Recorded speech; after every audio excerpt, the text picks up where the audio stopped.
Well, one other, I know it's a problem for some of the others too, the staffing on the community stations especially, you rely very much on volunteers actually helping out to make this station run. Can you tell us a little bit about that from Bangladesh? Or?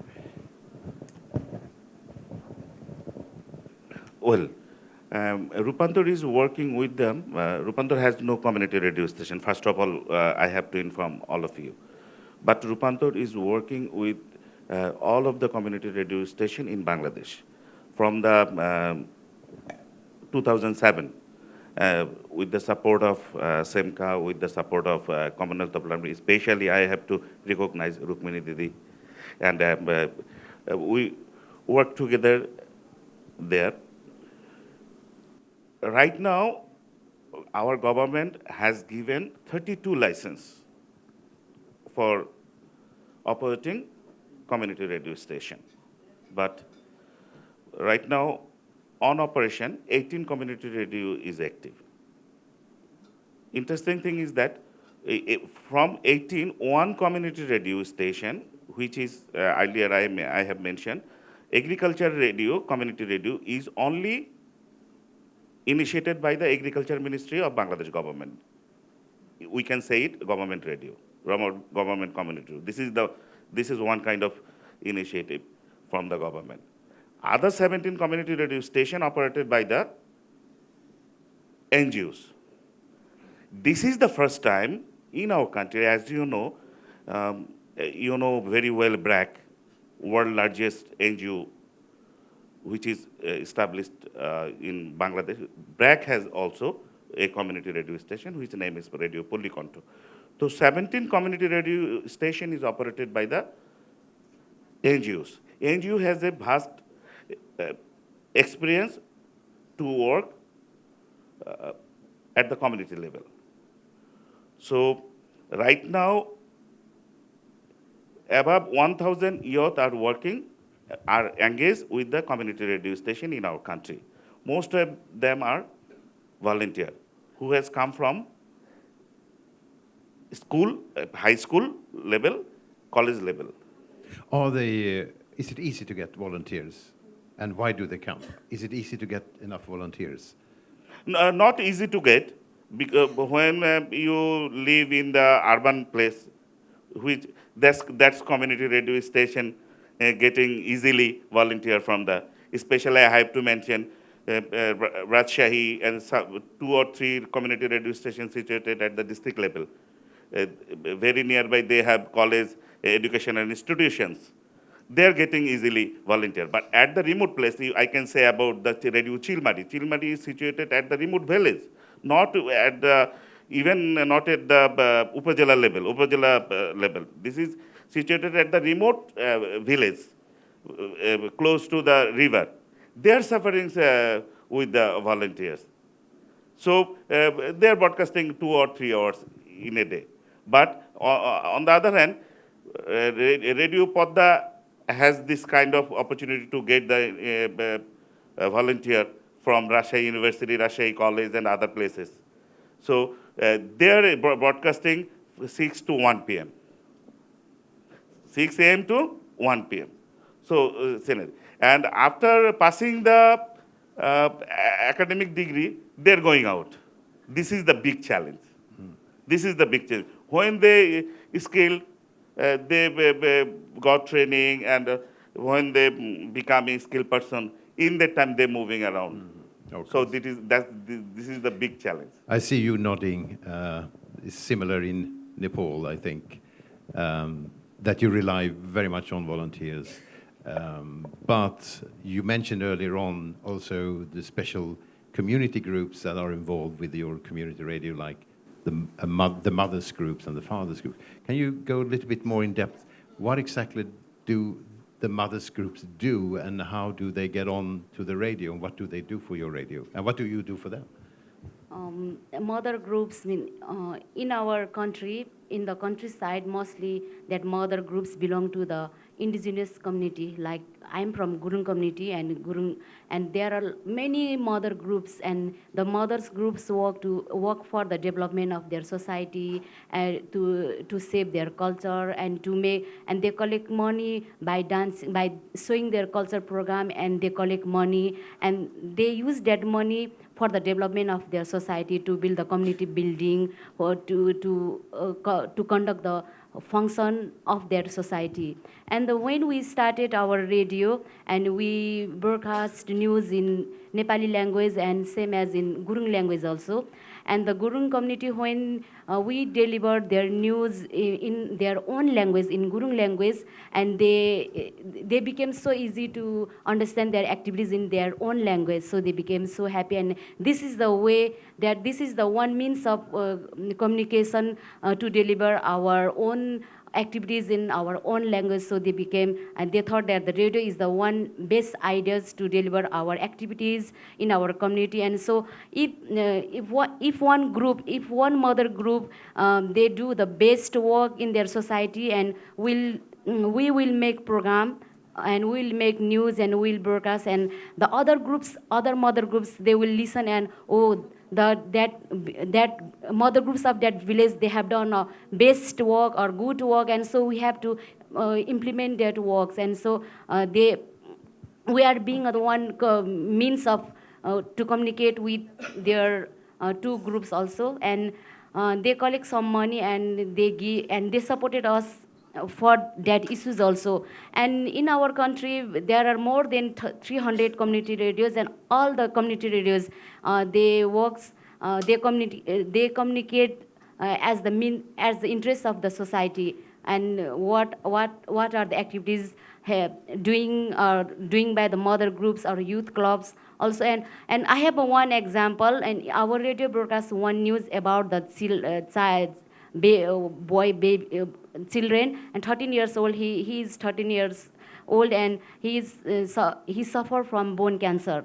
And when we broadcast the news about that news, and his family can't afford the treatment for the boy. And when we broadcast that news, and he needs supports, and most of the people, and from our district, and from the people, those who are living in the abroad also, and they collected money, and they sent to our radio station, and 14 lakhs money we collect, and we hand over to that baby, that children. And now he just get treatment. And in our country, there is no easy way to get treatment like bone cancer, and just that he can use that money for his treatment. This is the one of the good example for community radio. Okay, social action, you can Yeah. play a role there.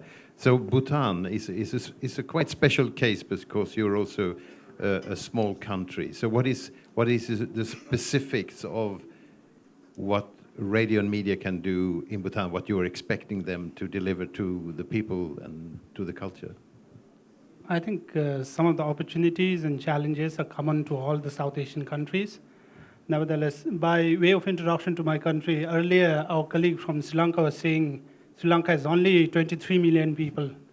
And we, back in Bhutan, consider 700,000 people quite a sizable population. We have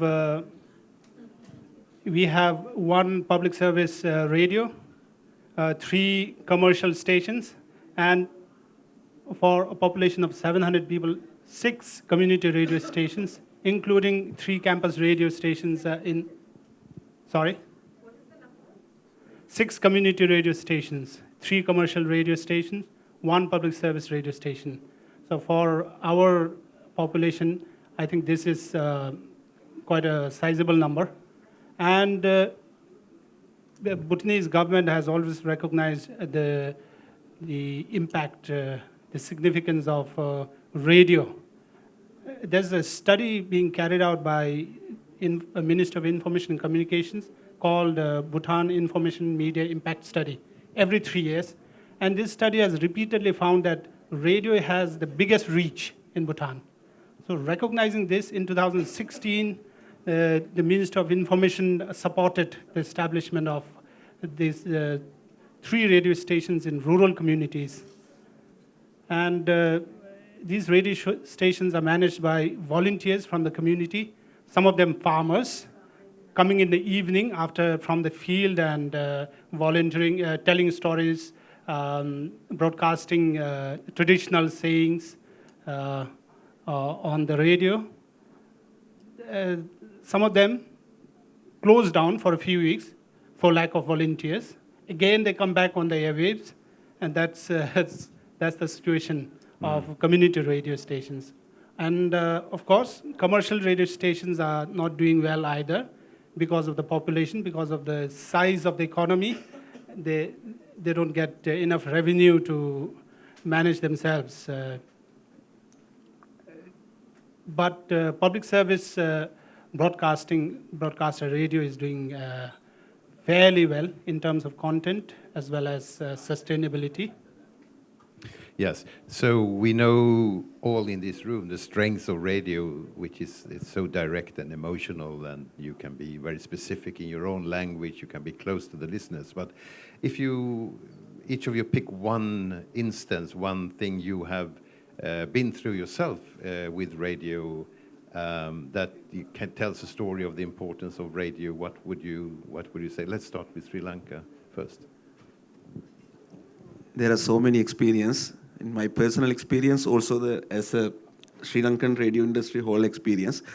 Actually, when I was sitting in the morning session, that boom and millennia discussion, I was my mind was actually in that some newsroom things. One time, that millennia Aditi, no, I think.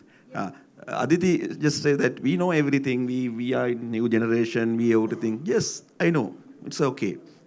But if she's there, I can have a chat also. But anyway, I just feel one thing. The one time Sri Lanka some years back, there was a news item, then they broadcast as emergency law. You know, emergency. Generally, the emergency is imposed by the parliament. Then they misunderstand it's as a curfew. In Sri Lankan, our Sinhala language, it's two words like Andiri Nitya and Hadisi Nitya. Andiri Nitya mean for curfew. Hadisi Nitya for emergency. They had to announce this emergency passed by parliament. They broadcasted it as curfew. So what happened? All roads, because people run to home. They have to run because it's totally prohibited. So what to do? That kind of small things. One other example also. We had experience in radio commercial. My whole 10 years experience in the newsrooms. We work with WO. One time, the one commercial station owner is the media spokesperson for the government. But he has another radio station. It's a different scenario. I'm not going to talk with that. He's the spokesperson of the National Security Media Center. National Media Center spokesperson is the person. He has a separate station. I was the head of the news of that station. One time, there was a bomb blast happened. Claymore bomb attack in nearby Colombo. I just got news within 2-3 minutes because that area police officer is one of my best friend. He called me and said that something happened. I am now in the scene. This is the situation. Within 2-3 minutes, I got it because it's very nearby him. Then again, is it okay? Yes. Then I called to, if there is a breaking news. We know now we all are in the breaking news competition. This is the most worst thing, I'm thinking, to badly affected to the radio, the breaking news fight. So we were in the breaking news fight. So what happened was that before break the news, I had to ask from the owner. This is our procedure, protocols. He's the defense spokesman. Another thing. So anyway, I have to ask. I called him. He didn't pick the phone. So as a journalist, what I have to do? As the head of newsroom, what I have to do? I confirm the news. I'm sure about the news. 2-3 times. Now I was thinking, I just took the decision. I break the news. Then I think he was in the bathroom that time. washroom, that is spokesperson or the owner of the TV radio station. Okay, he was in the bathroom. He came after 30 minutes. Then he saw so many things. In the meantime, other radio station people called to him, phoned him and asked, "Sir, there is a bomb blast. What do you know?" He said, "No, I don't know." He's the official spokesperson. He said, "I don't know." So then that journalist asked from him, "Don't say lies. Your station broadcasted now as a breaking news. You are telling lies to us. You are going to improve your radio station only." It's a huge thing. Then he called me back. Then I said, "Yes, sir, I called it 2 times to you. Just take me." Then he asked to use every words in the world, from animals to other things. Okay? So as a journalist, what I have to do? I have to run the race. I have to run the race as a news anchor or a news head. But in the meantime, some scenarios going on. These are so many experiences. That's why I'm saying, boomers, we need boomers and we need millennials, but we have to work together. Because in nowadays, social media things, we used to just say something, social media updates. We know now the world is fake news world. If we are going to do broadcast and telling every fake things in the media, then your station or a community or commercial or any station, it would be over. So this is the scenario. This is my experience. I think that's a very valid point, that you can't use social media as your source for news you tell on the radio. Also, what you're saying, you're showing the great impact of radio, because if you say something on radio, people believe it and they take action, as you said when you had the curfew, which wasn't a curfew, but people believed you, and unfortunately it was wrong, but it showed the impact of radio. So if we go to Maldives again, what would you say? Thank you again. If I have to talk about my journey, I would say I had a very beautiful journey on my radio life. So I would go on a positive note on that. After I joined my work, as you know, I'm on the act now still. I'm a producer, I'm a presenter. When I joined, after 2 years, tsunami hit our country. And I was a part of that team. I went to the Kami Islands with the team, and we lived in a ship. We were staying at the sea in a ship, and we visited to the countries. That was a great experience because by then I was very young, and I visited there to the people, to the victims. We talked, and it was a great experience. Because I was young by then, and I had a great experience with some senior people over there. And yes, I would say radio is playing a huge role in our country too, because there's no competitors now in radio, no commercial, no private channels are there now. Everyone has stopped now. Only state media is now working. Under that state media, there are 3 channels: Divi Rajya Gadu, Divi FM, and Dino Gadu.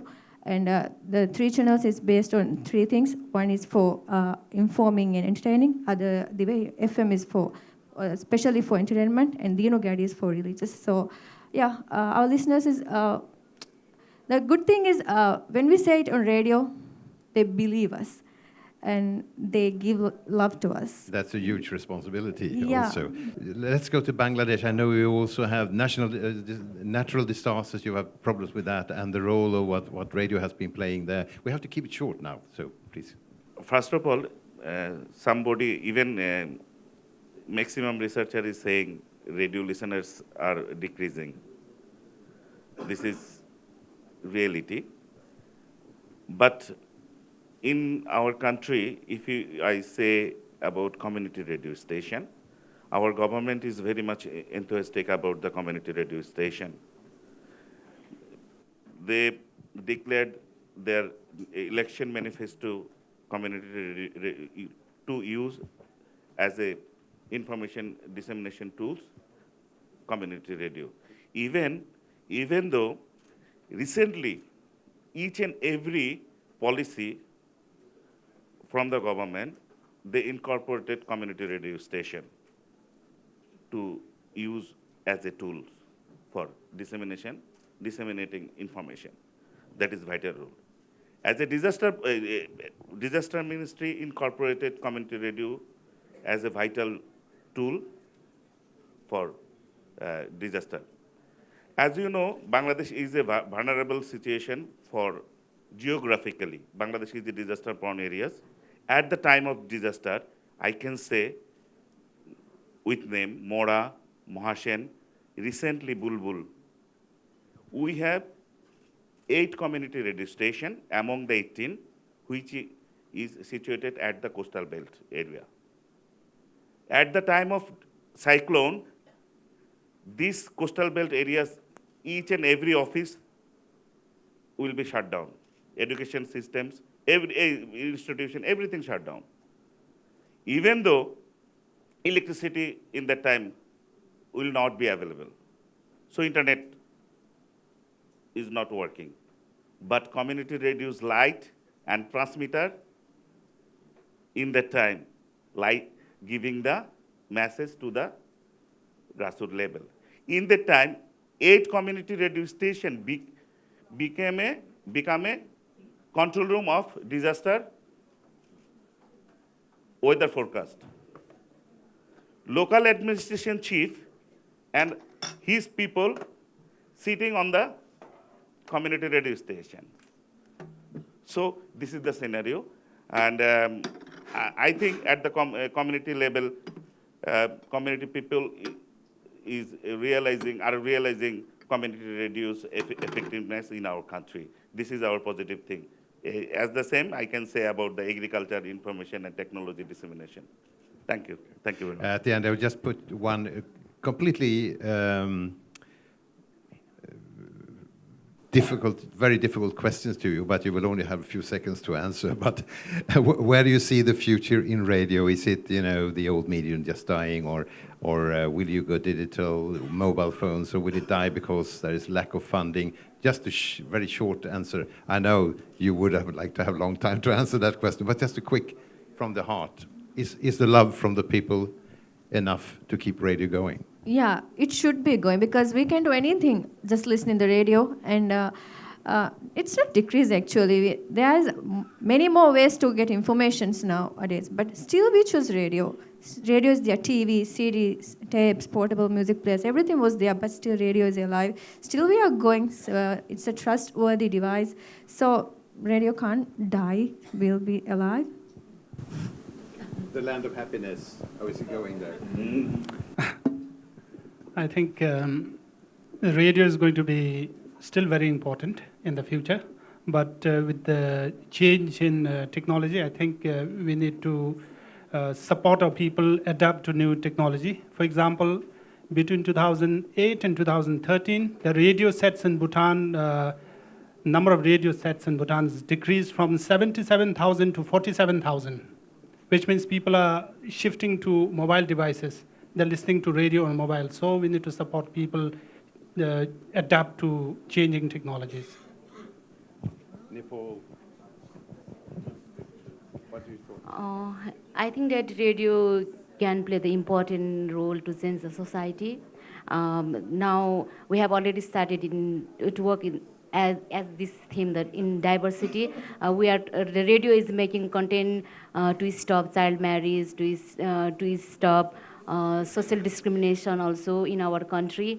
And I think if we can change our radio in new technology, we can get more loves from our audience. Okay, so the last word. Yes. Well, you have the last word. You have the word now. Okay. Frankly, radios never die. This is a truth. But the thing is that now question is that radio is listening or just hearing. I think many people are just hearing the radio while you are driving something. But so we have to find a path to listening radio again, to make a way for listening. So for that, I think we can do so many things with this social media, especially do apps. Now Sri Lankan, some radios, some commercial radios, they have some kind of a live Facebook pages and other things that they're doing whatever they are doing in the beam and other things. They are going to show them live updates and other things. That kind of scenario, apps and that kind of thing, I think we can have to go with the new media and new technologies That's the only way, but with the trustworthy of the radio. That's the main issue. Old is gold. Still, people are wearing gold. So, radio will be continuing as per people's need. Thank you. I think we will hear more about developments and opportunities and challenges for radio later today, about podcasting, apps, being on mobile, and I think that's where radio has to go as well, being traditional radio. But with the storytelling and the trustworthiness we have in radio, we should be everywhere with those stories and with the audio and the entertaining and the music. And I think that is the forward. And in that way, radio will stay and will keep being the most important medium. Thank you to our panelists. Big round of applause. Thank you.